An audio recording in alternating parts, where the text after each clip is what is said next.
Good afternoon and welcome to Penwood State Park here on the Bloomfield and Simsbury town line. Right off the bat at the trailhead here, we get this sign dedicated to Curtis H. Veeder, who donated this land to become a state park. And hopefully I'll be able to sprinkle in a couple of facts about him, because he's a pretty interesting guy. Starting off on this paved section of the Metacomet Trail, and there's an easy, I think about 4-mile paved loop like this through the park, with a couple of trails branching off of it. And I'm gonna head up towards the picnic area. Transition to the red trail now, and that's between the paved road and private property on Penwood Road. And I think it's a bit of a disservice to call Curtis Veeder an industrialist, more like he's a Renaissance man. There's an article in the Connecticut Woodlands magazine put out by the Connecticut Forest and Park Association, which calls him one of the most interesting Connecticut figures whose name you don't know. And he was a lifelong inventor, and the trails here were built by him and his wife in the early 1900s. He purchased this property in 1913 and gave it to the state in 1944.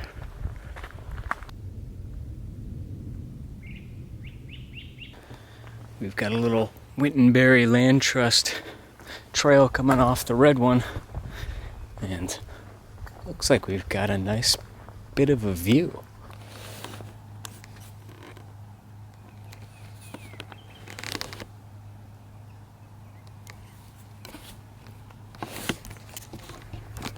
That's a nice surprise. I didn't know that there was a land trust property right off the trail here.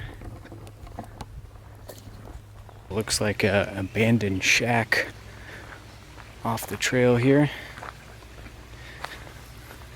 Let's check it out.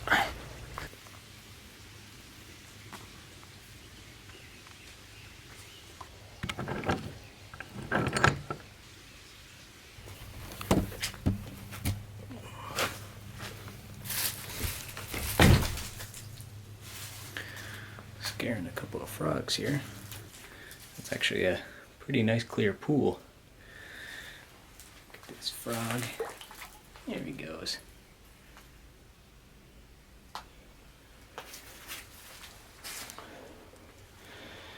Interesting little structure.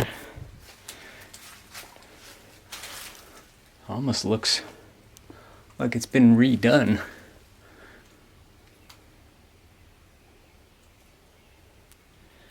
And it protects this pool. So the water source is definitely coming from this stream here.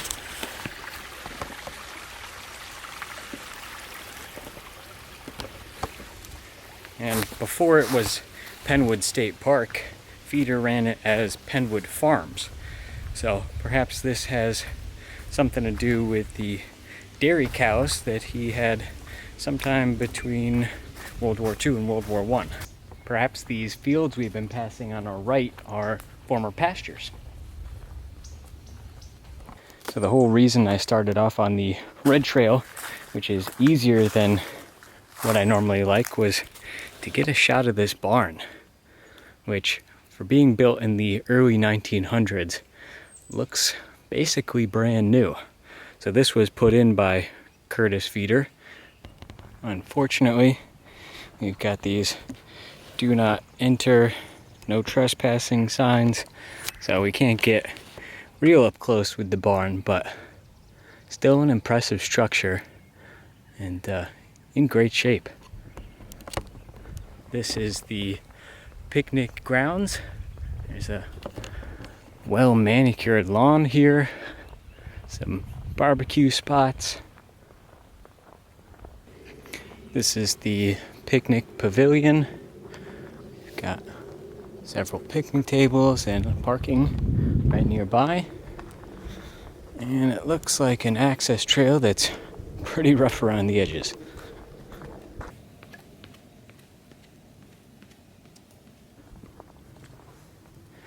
Sure not recommended, but it's certainly interesting.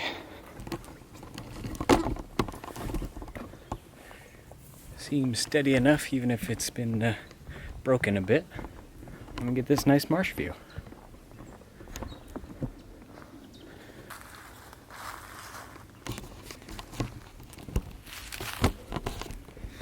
That's a shame. It died out here on the other side. Should have known better. I think it's mostly a viewing platform.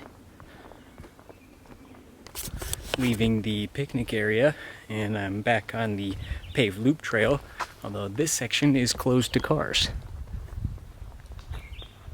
Got all these stone culverts, which are feeders designed for keeping water off the roadway.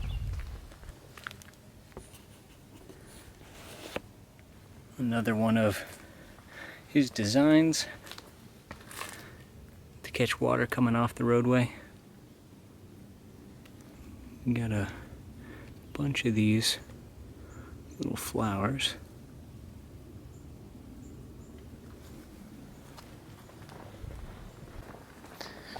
This is the viewing platform out to Lake Louise.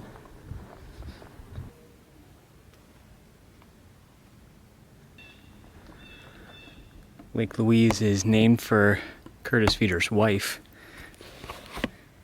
and he's known as a kettle bog, which means that a big piece of glacial ice got stuck here and melted, forming this lake or pond.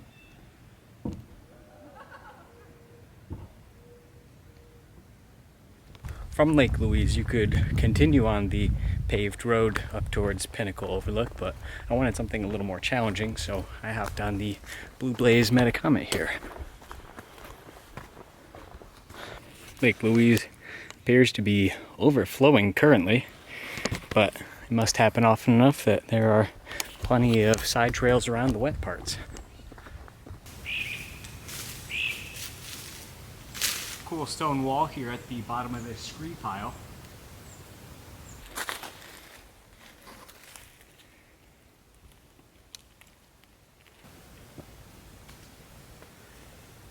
Looks like the Metacomet's been rerouted off these trap rock steps. So they rerouted up a couple of easier switchbacks and better built steps. Nicely done.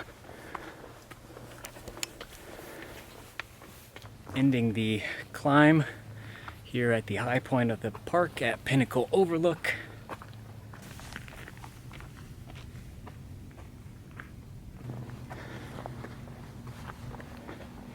And there you have it. Such a great view.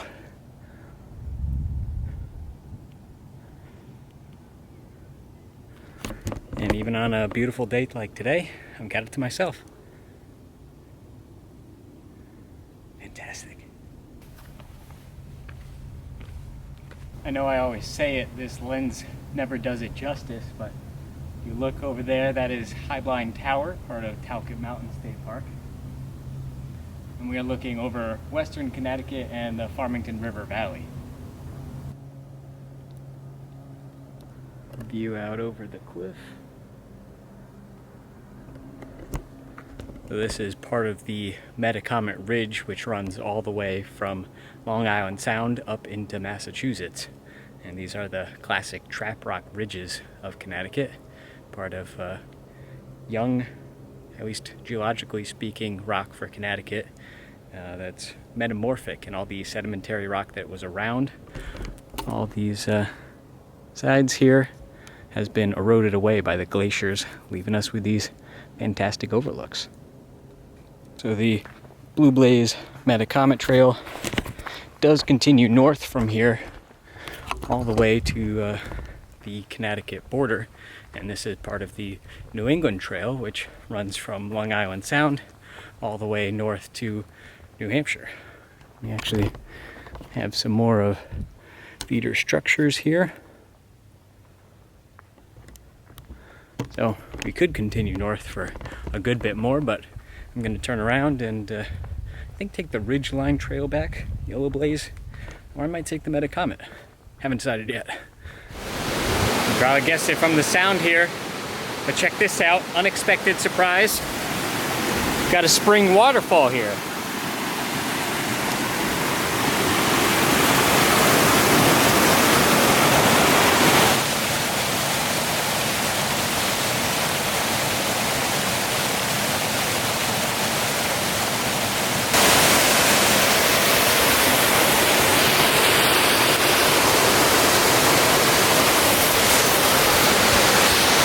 that's a hell of a cascade.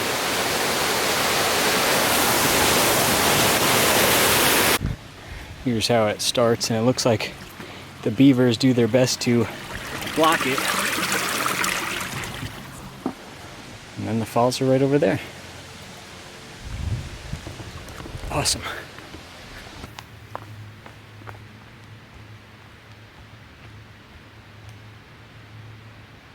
One thing I definitely missed near the Pinnacle is a clearing much like this one, where Peter had his Cedar Lodge cabin, which sounds pretty impressive from the description that I read. And I'll read it a little bit to you as we hike back here. A 5-room chestnut log cabin with bark left on the logs. It was a distinctive structure into which he injected a preservative of his own devising. Finished with pine, the interior included a dining room with a long table. Over the fireplace was mounted a trout taken from nearby Lake Louise. The 2 bedrooms each contained built-in bunk beds and a wash basin with running water, but the bathtub and toilets were in the lower level.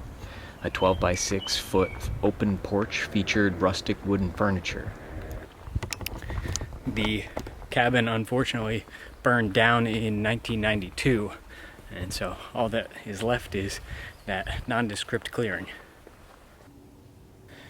Here we reach the Cedar Ridge Overlook, which means we're about a mile away from the parking. Hopefully I caught most of the highlights, although there's plenty of park left to explore. And with that, I'll see you next time.